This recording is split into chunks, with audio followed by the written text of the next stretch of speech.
ചിലർക്ക് പെട്ടെന്ന് migraine hit ചെയ്യാം. ട്രിഗറിങ് ഫാക്ടേഴ്സ് നോക്കണം. ചിലർ സ്വീറ്റ്സ്, ചോക്ലേറ്റ്സ്, ഐസ്ക്രീം, ഉറക്കം ശരിയാവുന്നില്ല, അല്ലെങ്കിൽ വെയിലത്ത് പോകുന്നു, യാത്ര ചെയ്യുന്നു. ഇയർ ബാലൻസിൻ്റെ ആണെന്ന് പറഞ്ഞിട്ടാണ് എല്ലാ തലകറക്കത്തിനും ആൾക്കാർ വരുന്നത്. പക്ഷെ എല്ലാ തലകറക്കവും ഇയർ ബാലൻസിൻ്റെ അല്ല. ഇയർ ബാലൻസിൻ്റെ പ്രോബ്ലം ആകുമ്പോൾ കട്ടുമ്പോൾ എണീക്കുമ്പോൾ തലകറങ്ങും, അല്ലെങ്കിൽ കട്ടുമ്പോൾ കിടന്ന് അങ്ങോട്ടോ ഇങ്ങോട്ടോ ചെരിയുമ്പോൾ തലകറങ്ങും, അല്ലെങ്കിൽ കട്ടുമ്പോൾ കിടക്കുമ്പോൾ തലകറക്കം വരും. നോർമലി നടക്കുമ്പോൾ ആ ഇയർ ബാലൻസിൻ്റെ പ്രോബ്ലത്തിന് പ്രശ്നം വരും. ഇയർ ബഡ്സ് തീരെ യൂസ് ചെയ്യാൻ പാടില്ല. കാരണം ഇയർ ബഡ്സ് യൂസ് ചെയ്യുമ്പോൾ ചെവിയിലേക്ക് ഇൻഫെക്ഷൻ വരും. ഇയർ ബഡ്സ് നമുക്ക് സ്റ്റെറൈൽ അല്ല. അപ്പോൾ ചെവി നമുക്ക് ക്ലീൻ ചെയ്യേണ്ട ആവശ്യമേ ഇല്ല.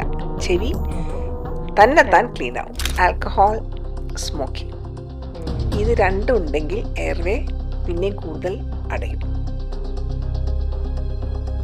സ്നോറിങ് ആക്ച്വലി സൗണ്ട് ആണ് ബാക്കിയുള്ളവർക്കൊരു ബുദ്ധിമുട്ട് തോന്നുന്നത്. അതെ, പക്ഷെ ആക്ച്വലി സൗണ്ട് മാത്രമല്ല. കാരണം ഈ സ്നോർ ചെയ്യുമ്പോൾ അതിൻ്റെ അർത്ഥം എയർവേ ബ്ലോക്ക്ഡാണ്. എയർവേ എവിടേക്കോ ബ്ലോക്ക്ഡ് ആയതുകൊണ്ടാണ് ആ വൈബ്രേഷൻ വരുന്നത്. ആ ഒരു വൈബ്രേഷൻ കൊണ്ടാണ് ഈ സൗണ്ട് വരുന്നത്. പക്ഷെ എയർവേ ബ്ലോക്ക്ഡ് ആകുമ്പോൾ അത് നാച്ചുറലി നമ്മുടെ ബോഡിയിലേക്കുള്ള ഓക്സിജൻ ലെവലാണ് കുറയുന്നത്. അത് കുറയുമ്പോഴാണ് കുറച്ച് കഴിയുമ്പോഴത്തേക്കും ബാക്കി ഹാർട്ടിനെ ബാധിക്കാം, ഡയബറ്റീസ് വരാം, BP വരാം.